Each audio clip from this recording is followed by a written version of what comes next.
अस्सलाम वालेकुम दोस्तों, मैं हूं आपका भाई डॉक्टर अरशद बलोच।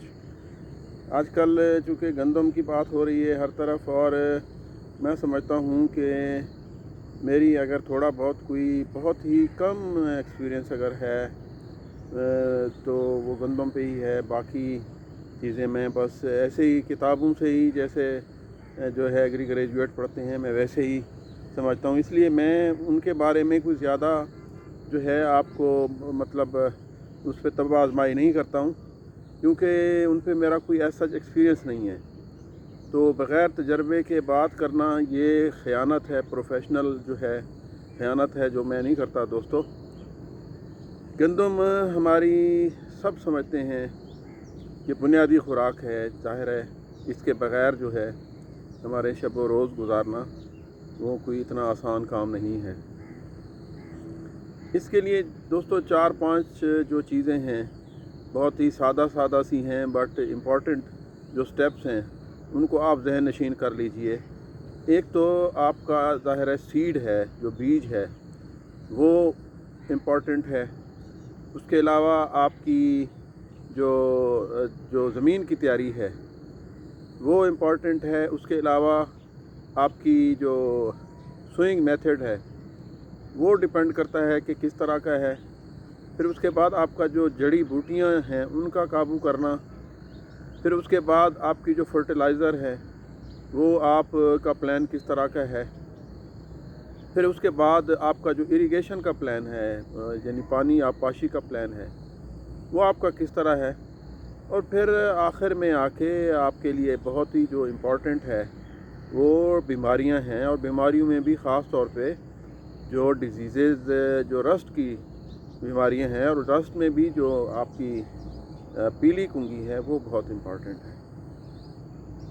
देखिए दोस्तों, इसके अलावा यकीन कीजिए आप लोगों के लिए बड़े बड़े होटलों में मेरे भाई जो हैं, वो भी मेरे भाई हैं, एग्री ग्रेजुएट्स हैं, वो आप लोगों के लिए बड़े बड़े होटलों में जो है वो तैयारियां कर रहे हैं कि किस तरह जो है अपना जो है गैर ज़रूरी सामान जो है आपके जो है सर पे थोपा जाए और आपकी जेबों में से कुछ पैसा निकाला जाए।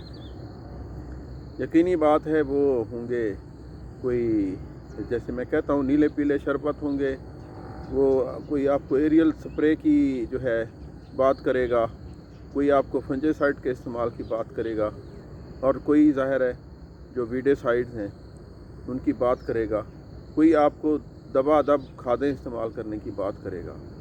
कोई कहेगा कि मेरे पास ये माइक्रो न्यूट्रिएंट्स हैं, ये सल्फ़र है, ये फ़लाँ है, ये ढींग है, ये है, वो है। दोस्तों यकीन कीजिए बहुत ही सिंपल एग्रीकल्चर, बहुत ही सिंपल है, सादा है। और ख़ास तौर पे जो वीट की क्रॉप है, अगर इसको हम सादगी से लगाएं तो यकीन कीजिए हम एक अच्छी पैदावार हासिल कर सकते हैं। बहुत एक्स्ट्राऑर्डिनरी नहीं तो एक नॉर्मल से भी कुछ बेहतर जो है पैदावार हासिल कर सकते हैं। आप जो जिसको एक्स्ट्राऑर्डिनरी कहते हैं, एक्चुअली वो आप अपने लिए नहीं कर रहे होते, वो आप दूसरों के लिए कर रहे होते हैं। बचता आपको वही है जो एक नॉर्मल से थोड़ा सा ऊपर होता है, यानी आपकी 45, 50 या 55 जो मन है, ये आपकी जो है असल आपका टारगेट होना चाहिए, और ये सादगी से भी लिया जा सकता है। बीज के हवाले से मेरी आपसे हमेशा गुजारिश रहती है, बीज का कोई इतना सिग्निफिकेंट कंट्रीब्यूशन नहीं है, इसके पीछे मत भागें। इसकी 20% या 25% या ज़्यादा से ज़्यादा 30% कंट्रीब्यूशन है, वो भी इस हवाले से कि अगर उसमें कोई डिज़ीज़ रेजिस्टेंस जीन हो। लेकिन हमारी आजकल की जितनी भी वैरायटीज़ हैं उनमें कोई जो है डिज़ीज़ के अगेंस्ट रेजिस्टेंस जीन अवेलेबल नहीं है। हाँ, 2-3 ऐसी वैरायटीज़ हैं जिनको मैं डिस्करेज करूँगा कि आप इनको मत लगाएं। उनमें सबसे टॉप पे फैसलाबाद 8 है, फिर गैलेक्सी है, फिर उसके बाद शहर है, फिर उसके बाद TD1 है, फिर उसके बाद जो है आपकी अब्दुल स्टार है, इसमें भी करनाल बंट आती है, और जो है और इससे जो पुरानी वैरायटीज़ हैं वो तो वैसे ही नहीं है, जैसे शफ़क है, लासानी है, तो वो वैसे भी नहीं है। बस ये जो मैं आपसे कह रहा हूँ, इनको आप कतन कोशिश करें कि हम बहुत ही ज़्यादा अगर मजबूरी आपको है तो फिर आप लगा सकते हैं फैसलाबाद 8 और गैलेक्सी। नो डाउट अच्छी पैदावार देने वाली वैरायटीज़ हैं, बट इनमें सिर्फ यही खामी है कि ये रस्ट को रेजिस्ट नहीं करती। दोस्तों, सीड जो है आप जिस तरह का भी हो, लेकिन अपने हाथ में कर ले लें। इसके बाद आती है आपकी ज़मीन की तैयारी। अगर आपने कपास की छिटियों को जो है अपने खेत में ही रोटावेट करना है तो बहुत ही अच्छा होगा, क्योंकि इससे जो आपकी फास्फोरस एक तो सॉइल में भी मौजूद है, और इससे भी जो इन छिटियों में जो भी न्यूट्रिएंट्स हैं वो भी आपके पौधे को अवेलेबल होंगे। बेहतर है इनको रोटावेट करें, एक हल मारें, एक जो है रोटावेटर चला दें। इससे ज़्यादा देखिए ज़मीन को बहुत ही ज़्यादा भुरभरा करना, बहुत ही ज़्यादा कचरा करना इसका, वो दोस्तों यकीन कीजिए ठीक नहीं है। उसके अलावा आप जो मेथड है, सोइंग मेथड है, ज़ाहिर है जो ड्रिल मेथड है वो बहुत ही इफ़ेक्टिव है, क्योंकि उसमें जो बीज है आपका एक ख़ास जो है स्पेसिफिक डेप्थ पे जाता है, जो हमारी मतलब जिसकी हम तवक्को करते हैं, जिसकी हम ख्वाहिश करते हैं, उससे ना ऊपर होता है ना डेप्थ में होता है। ऊपर वाले जो है वो इंसेक्ट्स ले जाते हैं या आपके बर्ड्स ले जाते हैं, तो जो बहुत ही डेप्थ में है उसके जो है निकलने के इम्कानात जो है कम होते हैं। सीड की ट्रीटमेंट कतई ना करें, क्योंकि एज सच हमारा कोई ऐसा प्रॉब्लम नहीं है। लूज समट का है, खुली कांगियारी का कुछ है, लेकिन इतना नहीं है कि आप जो है सारे बीज को ही पॉल्यूट कर दें। उससे हमारे जो इंसेक्ट्स हैं, जो बर्ड्स हैं, उनकी जो मौत वाक़ई हो। बिल्कुल ना करें, ड्रिल मेथड से करें। फिर उसके बाद जो वीड्स हैं वो पोस्ट इमरजेंस जो है वीडिसाइड का इस्तेमाल करें, और प्री इमरजेंस वो भी आप कर लें, क्योंकि वीड जो है हमारी बहुत बड़ी कंपटीटर हैं।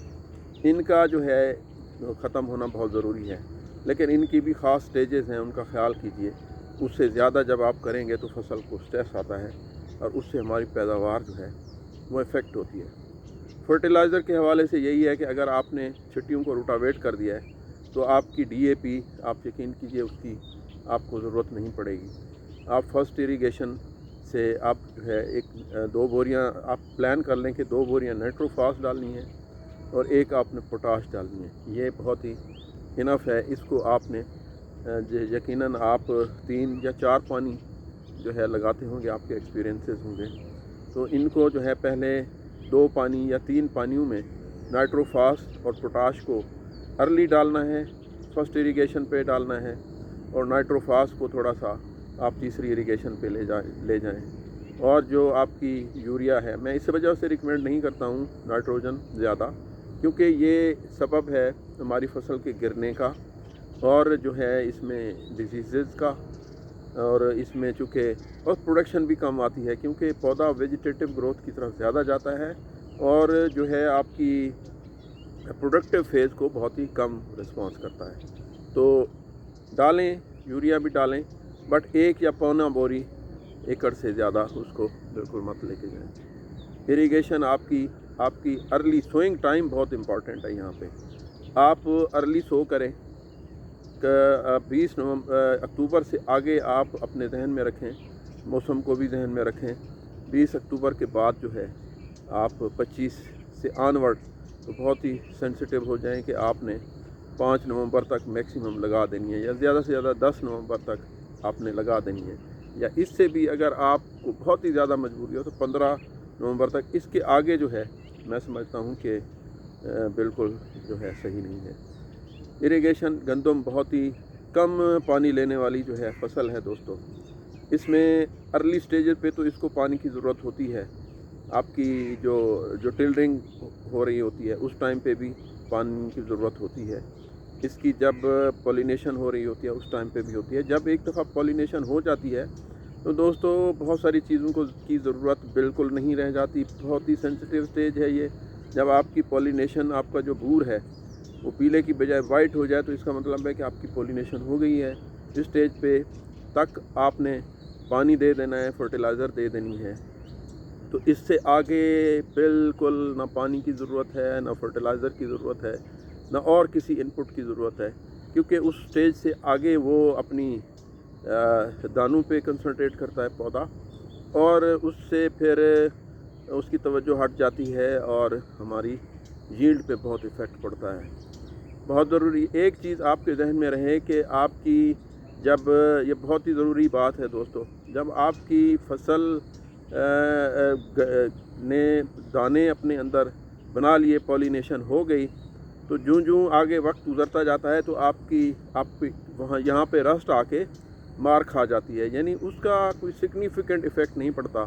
لیکن یہاں پہ افسوس یہ ہے کہ بہت سارے لوگ آپ کو جو ہے ڈراتے ہیں، دھمکاتے ہیں، اور ڈرا دھمکا کے آپ کو فنجیسائڈ کے استعمال پہ قائل کر لیتے ہیں۔ آپ نے قطن نہیں ہونا، یہ فروری کی بہت ہی کرٹیکل ہے۔ اس لیے ہم ارلی کی بات کرتے ہیں کہ جب ہماری فصل جو ہے پولینیشن ہو جائے اور اس میں دانے بننے کا عمل شروع ہو جائے تو پھر ڈیزیز کا کوئی ایسا ایفیکٹ نہیں ہے۔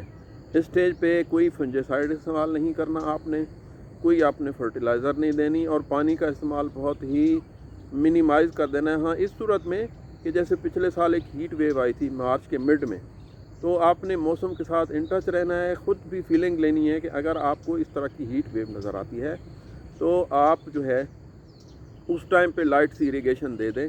ادروائز جو ہے اگر وہ ہیٹ ویو 2-4 دن پرسسٹ رہ جائے تو دانہ بہت چھوٹا ہو جاتا ہے اور فی ایکڑ پیداوار بہت کم ہو جاتی ہے۔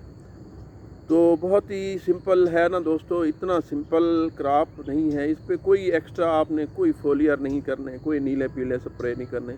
ارلی سٹیج پہ یلونگ بھی ہوگی اور لوگ آپ کو کہیں گے کہ جی یہ رسٹ آ گئی ہے، اس پہ سپرے کریں، بالکل قطعاً ضرورت نہیں ہے، نیچرل ہے ساری۔ ایک جو کلائمیٹ چینج ہے اس کی وجہ سے ہمارا پلانٹ جو ہے وہ تھوڑا سا اپنی ایڈجسٹمنٹ کر رہا ہے اور کر چکا ہے۔ پلاٹ اس دفعہ انشاءاللہ کم ہوگی، بٹ آپ نے اس سے جو ہے کسی کے جھانسے میں نہیں آنا، کوئی رس نہیں ہے، وہ آٹو ریکوریبل ہے، خود سے ریکور ہو جاتی ہے۔ تو اتنی سمپل کراپ ہے دوستو، اس کو بڑی سمپل طریقے سے، بٹ اس پہ توجہ ضرور دینی ہے۔ آپ نے ہر سٹیج پہ دیکھنا ہے کہ کس سٹیج پہ جو ہے آپ نے اس کو پانی دینا ہے، فرٹیلائزر دینا ہے، کس سٹیج پہ جو ہے اس کی جو انپٹس ہے وہ روکنے ہیں۔ بہت شکریہ دوستو، ٹائم میں زیادہ نہیں لیتا آپ کا، مجھے دعاؤں میں یاد رکھیے گا، پھر ملیں گے، خدا حافظ۔